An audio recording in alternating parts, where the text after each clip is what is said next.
¿qué es un fondo de emergencia y por qué es importante tener uno? Es un colchón de imprevistos. Es el que te va a evitar seguirte endeudando, seguir dependiendo, seguir usando la tarjeta de crédito porque no tienes con qué responder ante cualquier imprevisto. Básicamente es un salvavidas preventivo. ¿Y cómo yo puedo, en este desorden financiero que quizás tenga, cómo yo puedo establecer las pautas, cómo yo puedo comenzar precisamente a tener, por lo menos a comenzar a guardar en ese fondo de emergencia? Eso va a depender mucho de tu realidad financiera, Fernando. Una persona que hoy le sobre dinero y se lo gaste de más, pues va a poder, ¿por qué no?, hacerse un débito automático a una cuenta donde él no tenga poder de ni siquiera pensarlo. Es decir, que sea automático y que él diga voy guardando si su realidad financiera lo permite. Pero puede que esa no sea tu realidad financiera porque estás viviendo de cheque en cheque, como lo dijimos ahora. Entonces yo te recomendaría que uno, buscarás una fuente de ingreso extra temporal para hacerte un fondo de emergencia. Dos, una más fácil, vas y te das una vueltica en tu casa. Acá nosotros decimos que vamos al cuarto útil, ustedes tienen otro nombre para eso. ¿Y qué cosas de valor tienes que no usas y puedes vender? Y te aseguro que de esa manera vas a poder juntar un capital inicial, si bien el fondo de emergencia completo sería ideal de 3 a 6 meses, pero empieza con algo, o sea, no necesariamente si no tienes de 3 a 6 meses de gasto guardado, no quiere decir que no tengas un buen fondo de emergencias, lo importante es empezar a crear el hábito, entonces vende algo de valor que no usas, genera un ingreso extra, y si tienes hoy extras que te gastas, pues empieza a guardarlos automáticamente sin que dependa de tu voluntad.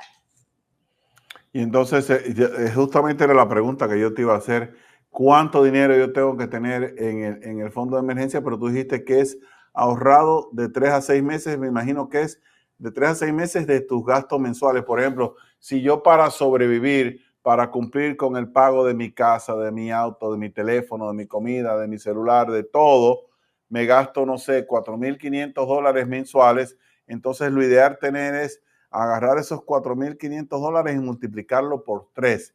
Ese sería el fondo de emergencia ideal, tener 4,500 por 3 o por 6, de lo que puedas alcanzar para poder.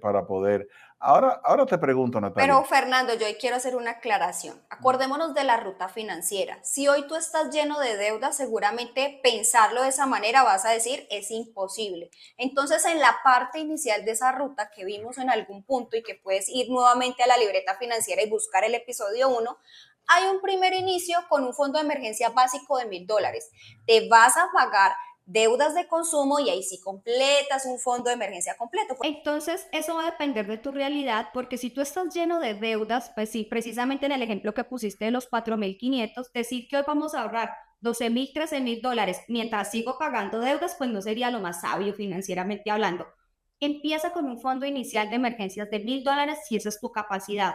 Y en la medida en que tú vas mejorando tus finanzas, te vas haciendo a un fondo financiero de emergencias más robusto.